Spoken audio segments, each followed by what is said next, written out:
श्रीपराशरभट्टार्याः श्रीरङ्गेशपुरोहिताः श्रीवत्साङ्गसुत श्रीमान् श्रेयते मेस्तु பூயசே. ஸ்ரீ விஷ்ணு சஹஸ்ரநாமத்தில் இன்றைக்கி நம்ம பார்க்க போகிற திருநாமம் 41வது மகாஸ்வனக. மகாஸ்வனகனா வேதங்களை தன்னுள் கொண்டவர் அப்படின்னு அர்த்தம். அப்படின்னா முதல்ல இது வரைக்கும் என்ன பார்த்தோம்? ஆதித்யக, சம்புகு, புஷ்கராட்சக எல்லாம் பார்த்தோம் இல்லையா? ஆதித்யனே கண்டாலே தாமரை மலரும், புஷ்கராட்சக பார்த்தோம்.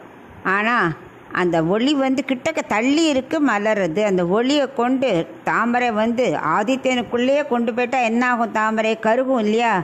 ஆனால் பகவானோட திருவடி தாமரை, கண்கள் தாமரை, கைகள் தாமரை, திருவாய் தாமரை, அத்தனை இருந்து எல்லாம் சூரிய மண்டலத்துக்கு மிடில் இருக்குது. நடுவில் இருந்து அவர் எப்படி ஜம்மன் அமர்ந்துன்னு இருக்கார். ஏன்னா அவர் புஷ்கராட்சக மகாஸ்வனக. உத்தியக, அவருக்கு நிறைய திருநாமங்கள் இருக்குது. வேதத்தால், காயத்ரி மந்திரத்தால், சாஸ்திரத்தால், உத்துவால், எல்லாத்துலேயும் அவருக்கு திருநாமங்கள் நிறையா இருக்குது. ஏன்னா அவர் தான் திருமாமகள் கேழ்வன் தேவன் அப்படிங்கிறார். அது மாதிரி மகாஸ்வனக அப்படின்னா என்னென்னா, மகா பூஜ்யக ஸ்வன சப்தக மகாஸ்வனக, அதாவது பூஜ்யமான உயர்ந்த சப்தங்களை கொண்டவர் மகாஸ்வனன். பகவானுக்கு ரொம்ப நிறைய திருநாமங்கள் இருக்குது. அது இதுலேயும் சொல்லியிருக்கு, ஆழ்வார்களே சொல்லியிருக்காரே நிறைய திருநாமங்கள் இருக்கு. யாருக்கு யார் தேவனோ அவரே திருமால் அப்படின்னு சொல்கிறது. ரெண்டாவது இத்ய ஏவக நாராயணக, எல்லாமே நாராயணனையே குறிக்கும். யாரெல்லாம்? சம்புகு, ஆதித்யக, புஷ்கராட்சக, மகாஸ்வனக எல்லாமே நாராயணனையே குறிக்கும் அப்படின்னு எல்லாரும் சொல்லியிருக்காங்க, தேவர்கள், ஆழ்வார்கள் எல்லாருமே. இப்போ தேவன்னா யாரை குறிக்கிறது? காயத்ரி மந்திரத்தை வருது தேவன். தேவன்னா யாரை குறிக்கிறதுனா நாராயணனை தான் குறிக்கும். ஏன்னா அவரை தான் நம்ம வணங்குறோம் அப்படின்னு காயத்ரி மந்திரத்தில் வருது. அவருக்கு திருநாமங்கள் நிறையா இருந்தாலும் எல்லாமே நாராயணனே குறிக்கும் அப்படி சொன்னான் இல்லையா? இப்போ ஒரு உதாரணம் என்ன, இப்போ கண்ணன் வந்தான், அவன் பேசினான், அவன் உட்கார்ந்தான், அவன் எழுதினான் அப்படிலாம் சொல்கிறோம். ஒவ்வொரு தினமும் கண்ணன் வந்தான், கண்ணன் உட்கார்ந்தான், கண்ணன் எழுதினான் அப்படி சொல்கிறது இல்லை. ஏன்னா கண்ணன்கிறது விசேஷ சப்தம். அதுக்கப்புறம் சார்ந்து வரதெல்லாம் சர்வநாம சப்தக. அதனால் ஒரு தடவை மட்டும்தான் பேர் சொல்லுவாள். அதே மாதிரி ஆதித்யக, சம்புகு, புஷ்கராட்சக எவ்வளவு சொன்னாலும் திருநாமம் யாரை குறிக்கும்? எல்லாமே நாராயணனையே குறிக்கும். அதுதான் திருமால் கேழ்வன் தேவன் அப்படின்னு ஆழ்வார்களே சொல்கிறார். இப்போ இதுக்கு ஒரு சின்ன கதை பார்க்கலாம். வேதங்களை தன்னுள் கொண்டவர் பார்த்தோம் இல்லையா? அதுக்கு ஒரு கதை.